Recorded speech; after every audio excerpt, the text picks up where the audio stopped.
In our last 3 sessions, we discussed a letter from Natalie, who was concerned about visiting her friend who was dying of cancer. I suggested that the visit would be pretty difficult as long as Natalie was consumed with her own issues. In our last 2 sessions, we've been talking about some of the unproductive things people do and say around people who are dying. Now back to Natalie. Another common attitude we have around death is fear. As I said earlier, we don't know what to do around dying people. We can't just fix them, so we're uncomfortable. We're afraid of them, and they can feel that. We avoid them. We don't look them in the eye. We treat them like they're fragile, like they're not normal, and the way we treat them makes them feel even more alone. They already feel alone.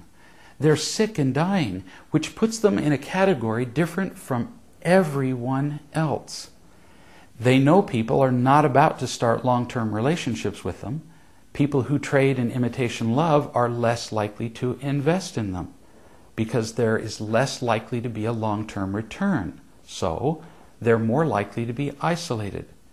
And then, when we become afraid of them, they're even more alone. It's an ugly picture for them. Notice that in your letter, you are having mixed feelings about even going to see her. Another feeling people have around dying people is that of injustice, especially if the person dying is young. They say, "This is so unfair. This shouldn't be happening to someone so young." Or, "How could she be taken from her young children?" Or even, "How could God let this happen?" So, is her death unfair? The greatest imaginable experience in the universe is that we get to spend any time at all in this world.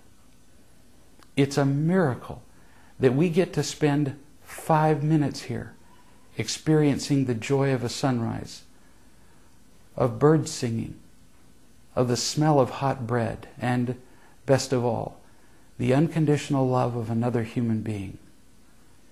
If we get to experience any of that for more than 5 minutes, what an inexpressible bonus that is.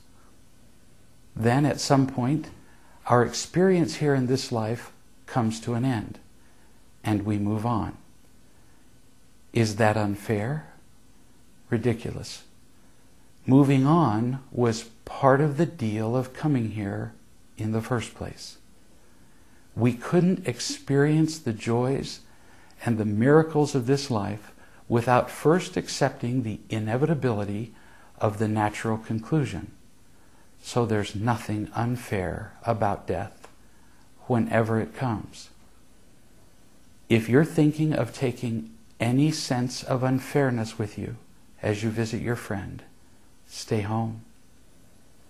Leave your sorrow and your anger and your need to control things as well. What your friend needs more than anything else is your love. Period.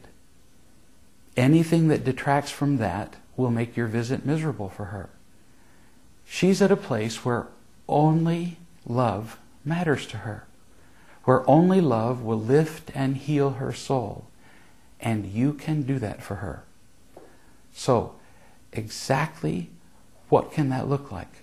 What can you do and say? We'll talk about that in our next session.